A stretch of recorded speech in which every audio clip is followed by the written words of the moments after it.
Next है आज हम करेंगे इंटीग्रेशन क्लास 12 की 7.10 एक्सरसाइज। नहीं, इसमें 7.9 है,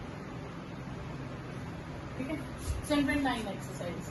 ठीक है, अब इंटीग्रेशन इसमें क्या है, हम जैसे पहले करते थे वैसे ही करेंगे। अब यहाँ पे अगर मैं ये लिमिट्स हटा दूं, अब हम कर रहे हैं डेफिनेट इंटीग्रेट। अगर मैं लिमिट्स हटा दूं तो ये सेम क्वेश्चन आपने सेकेंड एक्सरसाइज में करा है। फर्स्ट क्वेश्चन था आपका सेकेंड एक्सरसाइज का, ठीक है। अब लिमिट है 0 to 1, सेम वैसे ही करेंगे substitution method. Let x4 + 1 as y, 2x dx is dy। यहाँ इसकी डिफरेंशिएशन करते हैं ना, 2x dx यहाँ आता था, तो x dx हम लिख देंगे हाफ dy। अब पूरा वेरिएबल हमारा किसमें कन्वर्ट हो जाएगा, y में। अब पर ये लिमिट तो x की है, अगर हम वेरिएबल चेंज करेंगे तो हम लिमिट्स भी चेंज करेंगे। लिमिट्स चेंज करने का प्रोसेस बहुत इजी है। पहले हम लेंगे लोअर लिमिट, क्लियर, फिर हमने जो लेट किया होगा उसको लिखेंगे और उसमें लोअर लिमिट फिल कर देंगे। आंसर आ गया 1, क्लियर। तो अब नई लोअर लिमिट हमारे पास हो गई 1। फिर हम लिखेंगे when x is 1 upper limit, फिर जो हमने सब्स्टिट्यूट किया था उसे लिखेंगे और उसमें अपर लिमिट फिल कर देंगे। तो न्यू अपर लिमिट हो गई 2। तो अब हमारे पास इंटीग्रेशन क्या हो गई, 1 से 2 लिमिट्स, और x dx को लिखेंगे हाफ dy और ये y हो जाएगा हाफ। अब इंटीग्रेशन करेंगे log y। जब हम इंटीग्रेशन कर देते हैं हम लिमिट राइट हैंड साइड पे लिख देते हैं, तो ये यहाँ पे हम c नहीं लिखते, log 2 माइनस log 1, ठीक है। log 1 क्या होता है 0, तो हम इसे लिख देंगे 1/2 log 2। क्यों, क्योंकि log 1 क्या होता है 0। अब आपका इतना आंसर भी ठीक है, नहीं तो ज्यादा से ज्यादा एक स्टेप और किया होगा, log 2 की पावर 1/2 लिख दो। तो हम पावर में भी चेंज कर सकते ना, n log m power n को हम n log m लिखते हैं, तो m log n को log m पावर n लिख सकते हैं। तो वो मैंने आगे वाला कांस्टेंट जो है वो पावर बना दिया और वो हो गया log 2। तो ये आपके पास आंसर है। नेक्स्ट है 0 से π/2 limits root sine phi cos phi d phi, ठीक है। अब जो रूट के अंदर होती है सेकेंड एक्सरसाइज में मैंने आपको समझाया था, लेट तो हमें उसी को करना पड़ेगा, तो लेट तो हमें साइन को ही करना पड़ेगा। अगर मैं साइन को लेट करूंगी तो उसकी डिफरेंशिएशन कॉस आएगी, सिंपल कॉस, लेकिन यहाँ तो कॉस 5 है, तो मैं इसको थोड़ा सा ब्रेक कर दूंगी, root sine 5 cos 4 5 cos 4 5 cos 5 d 5, ठीक है। अब हम लेट कर देंगे, रूट साइन 5 को हम मान लेंगे।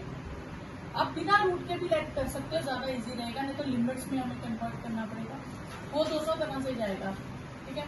साइन 5 को चलिए रूट साइन 5 को मान लेते हैं हमारे। साइन 5 क्या हो जाएगा हमारे पास, y² cos 5 d 5 2y dy हो जाएगा, clear.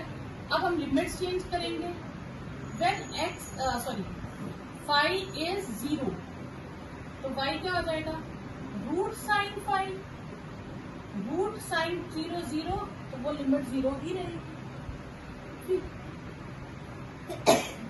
when phi is π/2, y आ जाएगा हमारे पास रूट साइन π/2, साइन π/2 1 और ये भी 1 रहेगी, यानी कि इसमें लिमिट्स में कोई इफेक्ट नहीं पड़ा।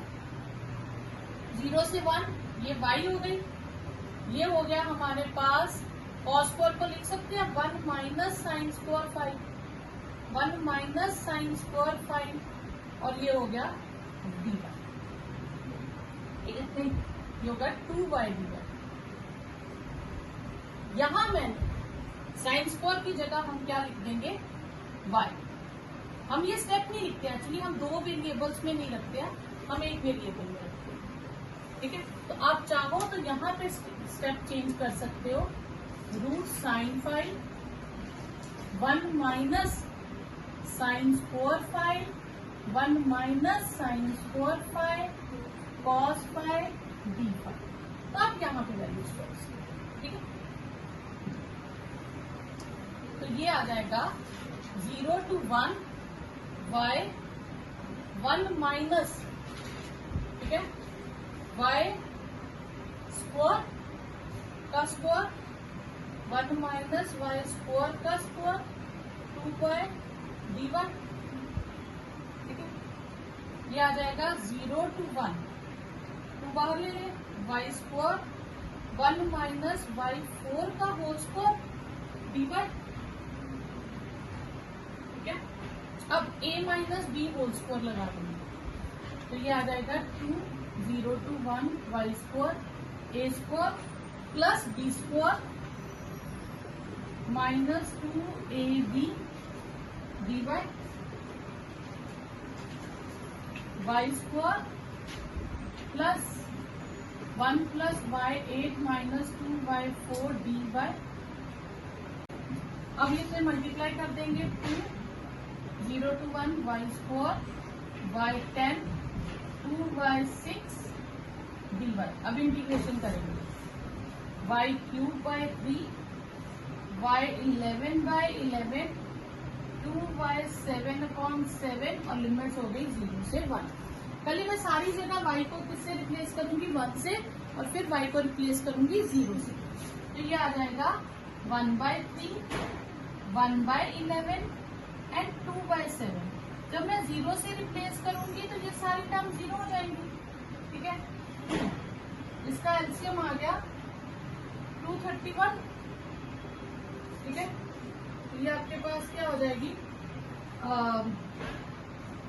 11 7 जा 77 21, ठीक है, माइनस 66,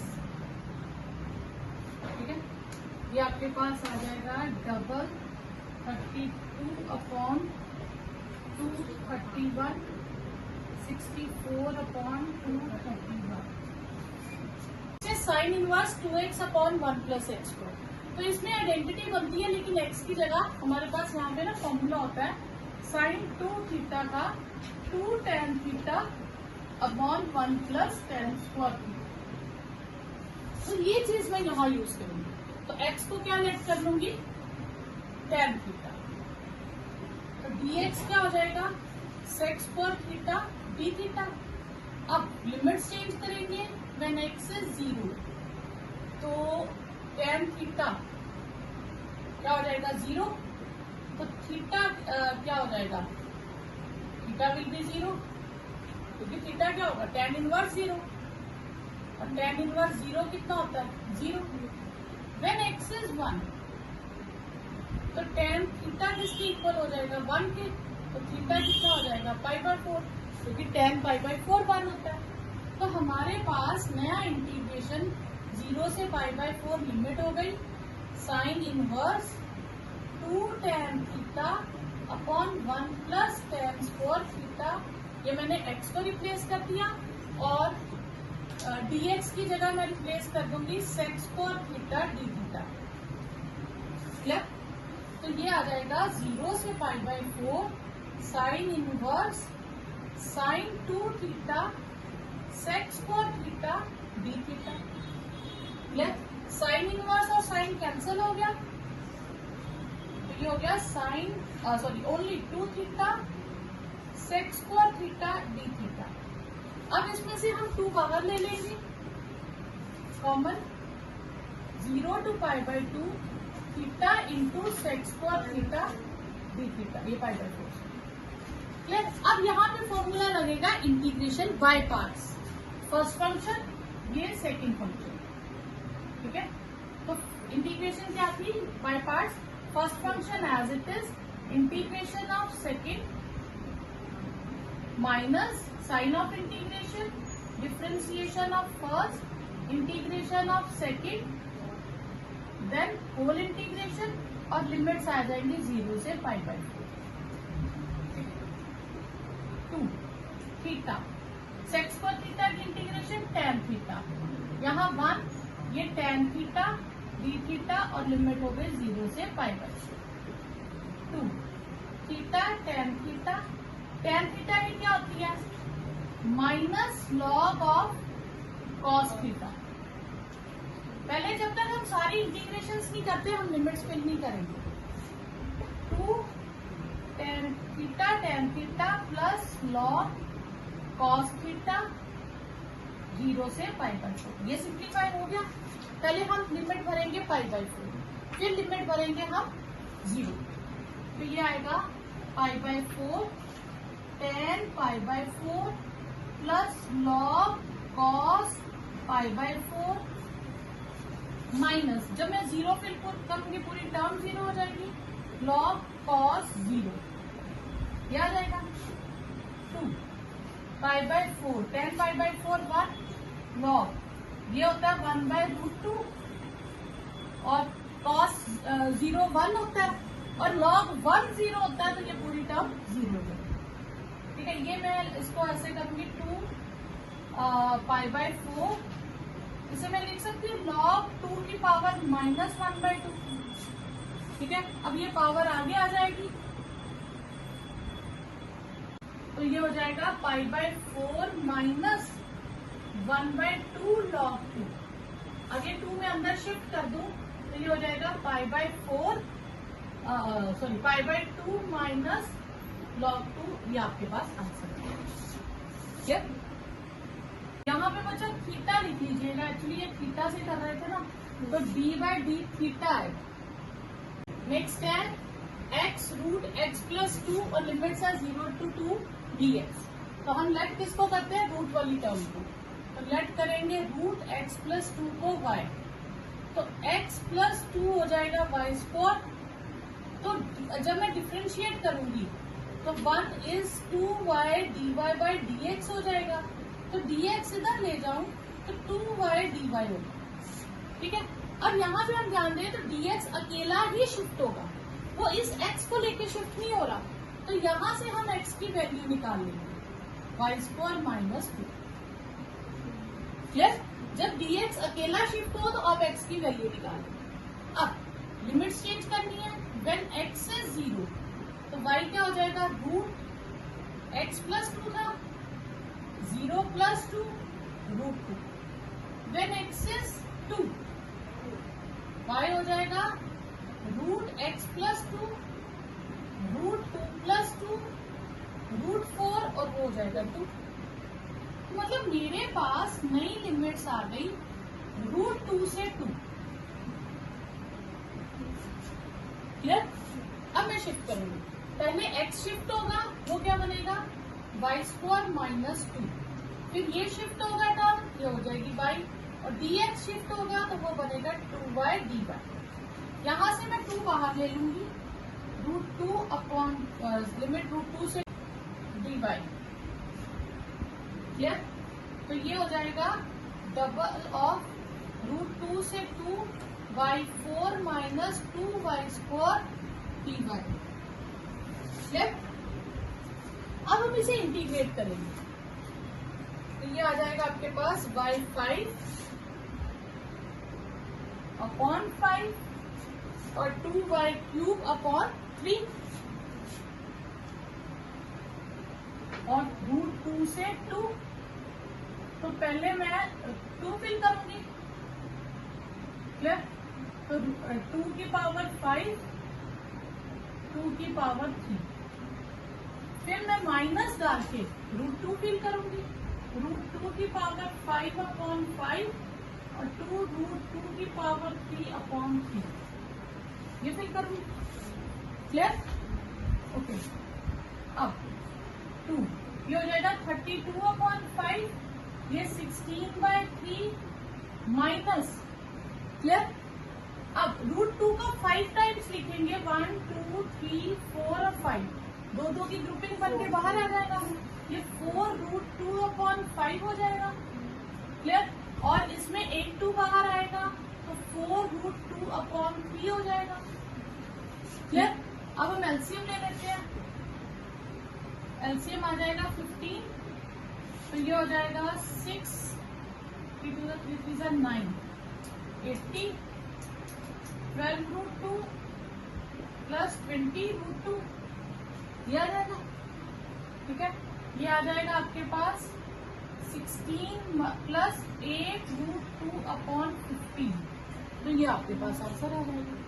ठीक है, हाँ इतना भी आंसर है।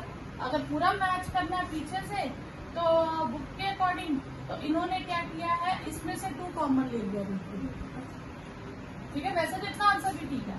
ठीक है, तो इसको आप √2 का ऐसे लिख सकते हो 8, आप 8 कॉमन ले लो। चलो मैं बताती हूँ, आपने 8 कॉमन ले लिया, 2 प्लस √2/15 आ गया।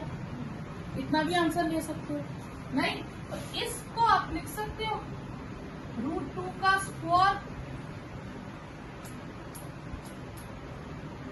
तो आप इसमें से √2 कॉमन ले लो, √2 + 1/15। तो ये डिपेंड अपॉन, अगर प्रूव करने को कहे तो ये स्टेप करना, अदरवाइज आपका यहाँ तक ठीक है। क्लियर, इससे ज्यादा ये स्टेप तक करने की जरूरत नहीं। नेक्स्ट है sin x/1 + cos²x। तो इसमें किसको लेट करेंगे हम, cos x को, क्योंकि उसकी डिफ्रेंसिएशन sin x हो जाएगी।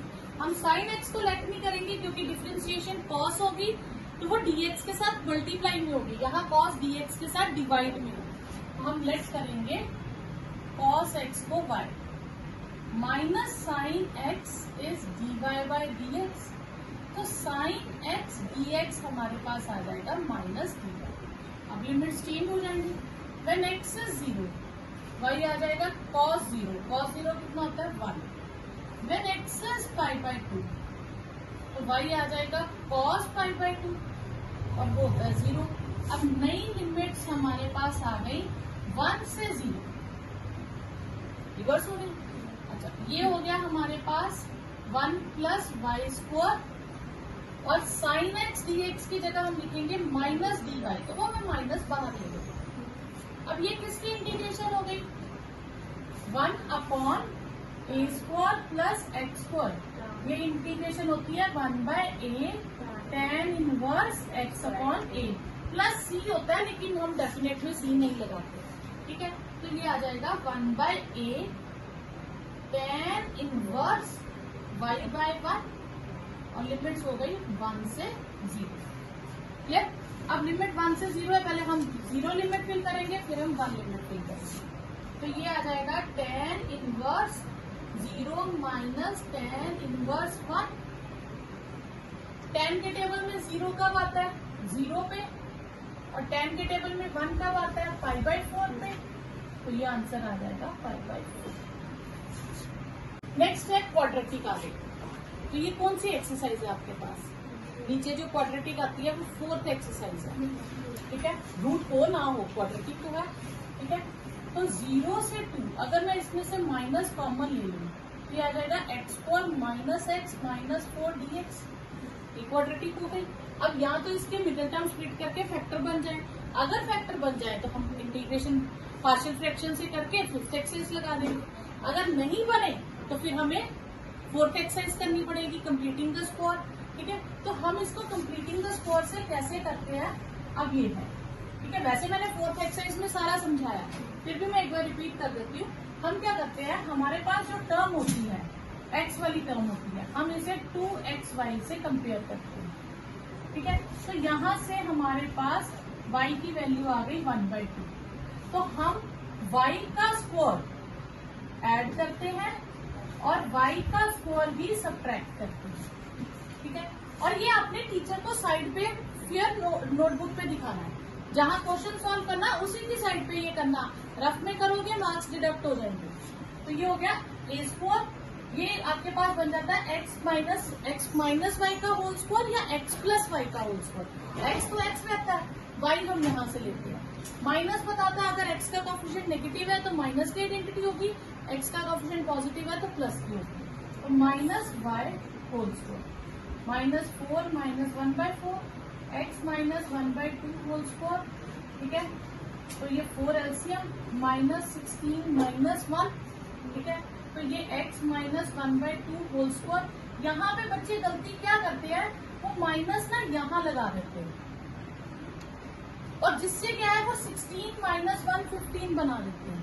ये दोनों टर्म्स नेगेटिव थी तो मैं ये नेगेटिव यहाँ लिखती हूँ। ठीक है, अब ये वापस सॉल्व करके -17/4 हो गया। क्लियर, तो ये इस स्टेप का खास ध्यान रखिएगा, ये गलती बहुत करते हैं बच्चे।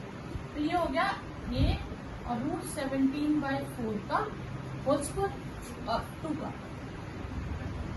तो मैं वो चीज यहाँ लिख दूंगी 0 से 2 x minus 1/2 whole square √17/2 whole square dx। तो ये आइडेंटिटी हो गई आपके पास 1/√x² माइनस a² की होती है 1/2a log x minus a upon x plus a plus c भी होता है, ठीक है। तो minus 1/2a log x minus a x plus a, clear. 2 cancel, log 2x minus 1 minus √17 2x minus 1 plus √17, ये आपके पास आंसर आ जाएगा, ठीक है, क्लियर। अब यहाँ पे अब अभी आपने लिमिट्स फिल करनी है, सॉरी मैं लिमिट्स छोड़ गई, 0 से 2 ये लिमिट्स भी है। 1/√17 बाहर ले लो, पहले मैं 0 फिल करूंगी, तो ये -1 माइनस √17 माइनस 1 प्लस √17, ठीक है। नहीं, पहले 2 फिल करूंगी ना, तो ये आ जाएगा 4 माइनस 1 4 माइनस 1, फिर 0 फिल करूंगी, log -1 minus √17 minus 1 plus √17, clear. अब हम आगे सॉल्व करें। -1/√17 log 3 minus √17 3 plus √17 minus log 1 plus 17, ठीक है। इसको मैं माइनस कॉमन ले लूँ तो ये हो जाएगा √17 प्लस 1 एंड √17 नहीं हो जाएगा 1 प्लस √17 एंड 1 माइनस √17, ठीक है। फिर log m minus log n का फॉर्मूला क्या हो जाता है, log m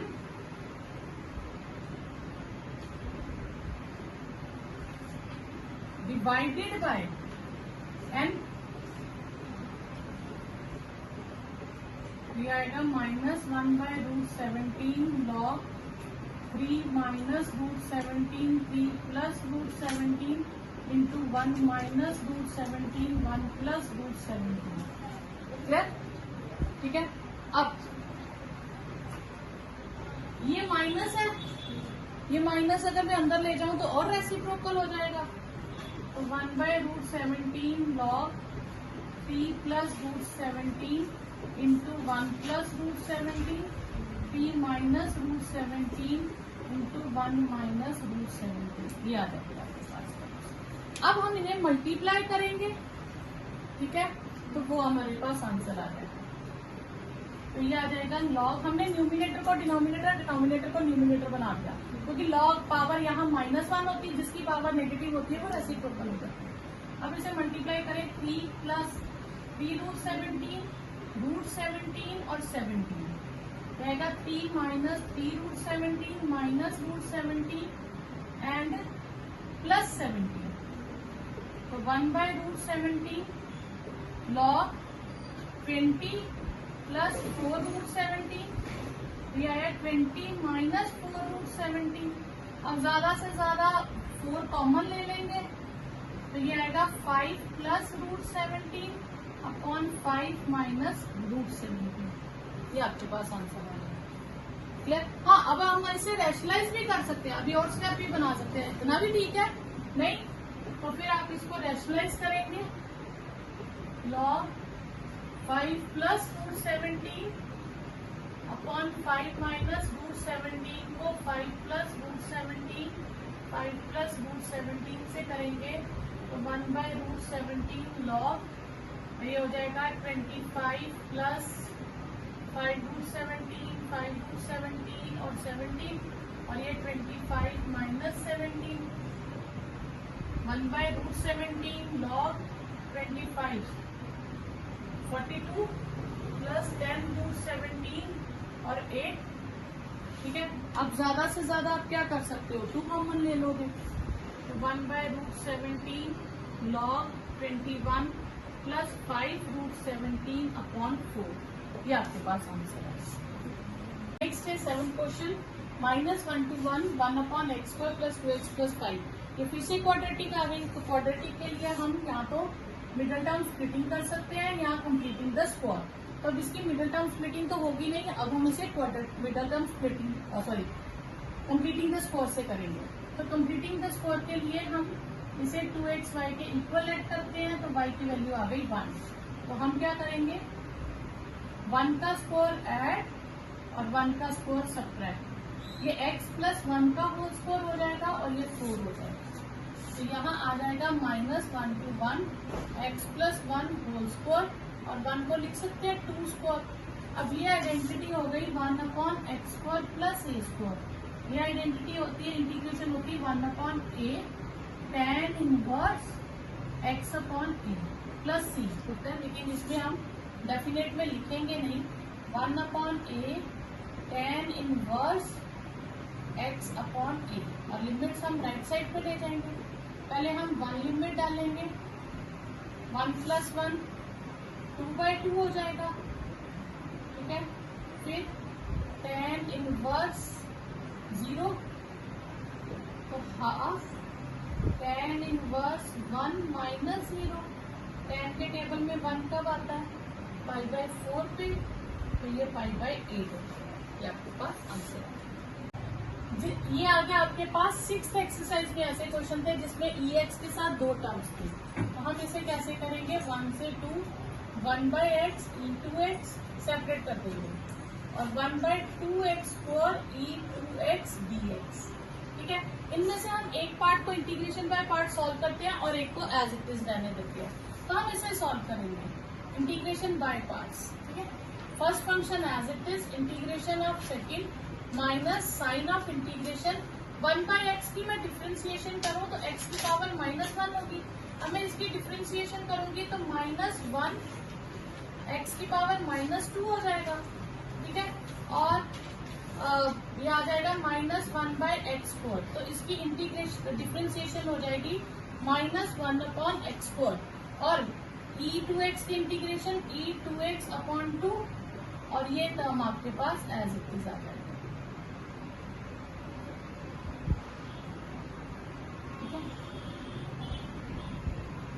1 से ये हमने लिमिट्स कर। अब यहाँ पे हम लगाएंगे पहले 2,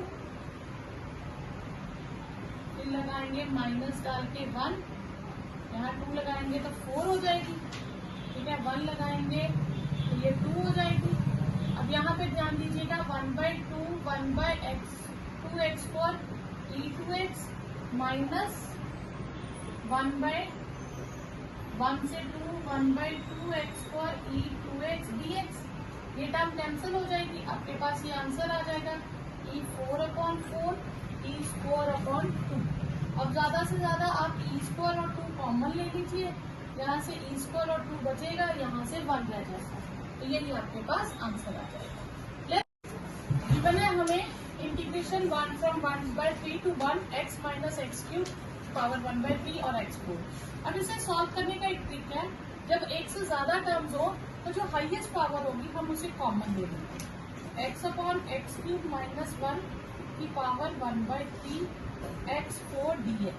ठीक है, इससे क्या हो जाएगा, ये आ जाएगी x³ को भी 1/3 पावर मिल जाएगी, और ये 1/x² हो जाएगा, और 1/3 पावर अपॉन x4।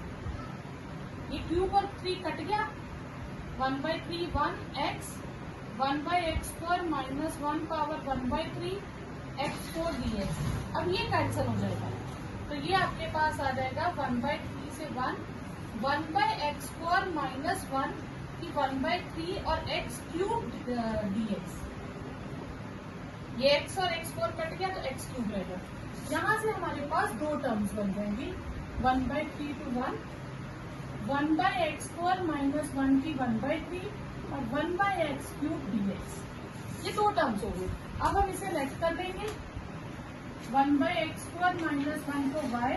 अब इसकी डिफ्रेंसिएशन करेंगे, यानी कि x की पावर -1/2 माइनस 2x की -3 dy/dx 1/x³ dx is -1/2 dy। अब लिमिट्स भी चेंज होंगी। When x is 1/3 y क्या हो जाएगा 1/3 का स्क्वायर -1, ये 9 हो जाएगा, 9 - 1 8।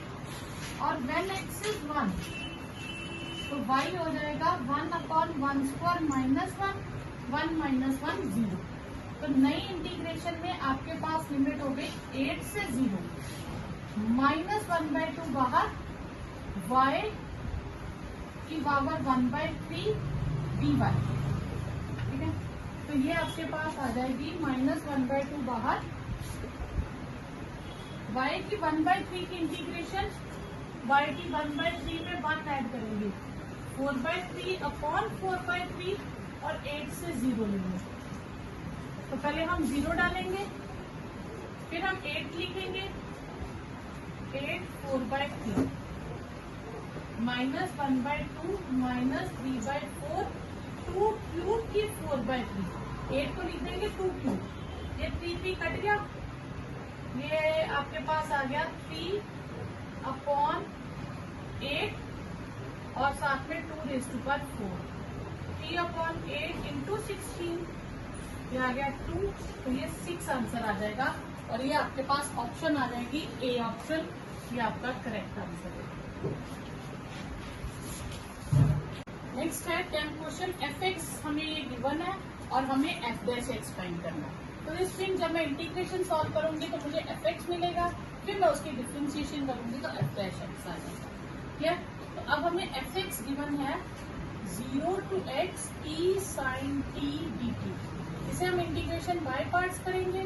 First function as it is, integration of second minus sign of integration differentiation of first, then integration of second. ठीक है, t cos t minus cos t की प्लस क्या आ गया cos t dt और लिमिट्स है 0 से x minus p cos t की integration sin t 0 to x। पहले मैं x फिल करूंगी, x cos x आ जाएगा, यहाँ x फिल करूंगी sin x हो जाएगा, फिर 0 फिल करूंगी तो 0 आ जाएगी पूरी टर्म, और यहाँ पे sin 0 ये भी 0 हो जाएगी, यानी कि ये आएगा x cos x plus sin x। ठीक है, ये आपके पास fx आ गया। अब fx आपके पास आ गया तो f' फाइंड कर लीजिए। तो f' के लिए प्रोडक्ट रूल लगेगा, first function as it is, अब differentiation of second plus second as it is differentiation of first, और साइन की cos x। तो ये आपके पास आ जाएगी sin x minus cos x plus cos x। ठीक है, यहाँ x आएगा फर्स्ट एज इट इज, यहाँ x आएगा, cos कट गया तो x sin x, तो बी ऑप्शन आपके पास आ जाएगी x sin x। तो पहले हमने इंटीग्रेट करके fx फाइंड किया, फिर डिफरेंशिएट कर दिया।